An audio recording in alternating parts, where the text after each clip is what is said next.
You are drifting. The edges of reality are blurring into the soft, inviting velvet of sleep. Then, it happens. A violent, bone-rattling explosion rips through the silence of your bedroom. It sounds like a shotgun blast inches from your ear, or a lightning strike hitting the roof directly above your head. You bolt upright, heart hammering against your ribs, gasping for air as you search for the source of the catastrophe. But the room is deathly still. The shadows are unmoved. Your partner is breathing softly beside you, entirely oblivious to the sonic warhead that just detonated inside your skull. There is no smoke, no debris, and no intruder. There is only the piercing ringing in your ears and the cold, sweating realization that the sound came from within.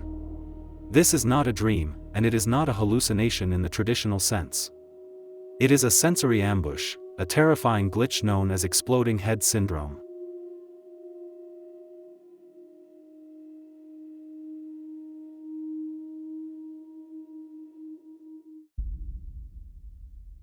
What causes the human brain to fabricate a sonic boom? To understand the mechanism, we must look at the reticular activating system, the brain's grand conductor. As you transition from wakefulness to sleep, your brain undergoes a complex power-down sequence, shutting down motor, sensory, and visual neurons in a specific, rhythmic order. Usually, this is a seamless fade-out. However, in those afflicted, there is a catastrophic hiccup in the wiring.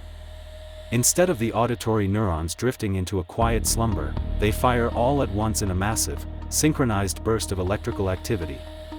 It is a neural misfire, a literal power surge in the brain's sound processing center. While your body is trying to find peace, your neurons are staging a violent pyrotechnic display. It isn't a physical sound wave hitting your eardrum, it is a direct electrical stimulation of the auditory cortex. Your brain isn't hearing a noise, it is creating one from the raw material of its own exhaustion.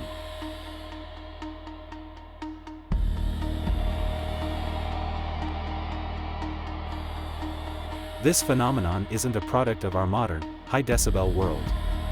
It has haunted the pillows of humanity for centuries, though it remained unnamed and misunderstood for most of history.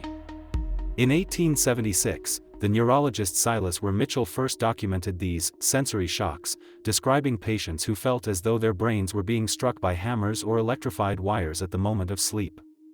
Before medical science provided a clinical label, those afflicted often turned to the supernatural for answers. They spoke of demonic whispers that escalated into roars, or astral snaps, occurring during the supposed separation of soul and body.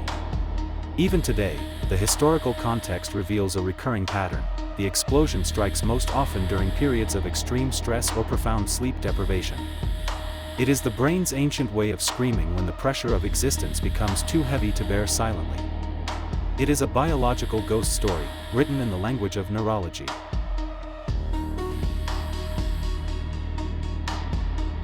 The ultimate irony of exploding head syndrome is its physical harmlessness.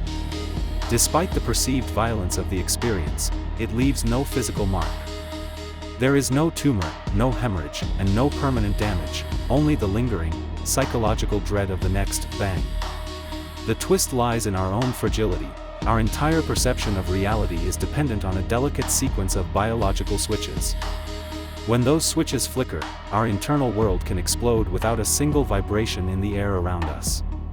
It is a haunting reminder that the most frightening sounds are the ones nobody else can ever hear.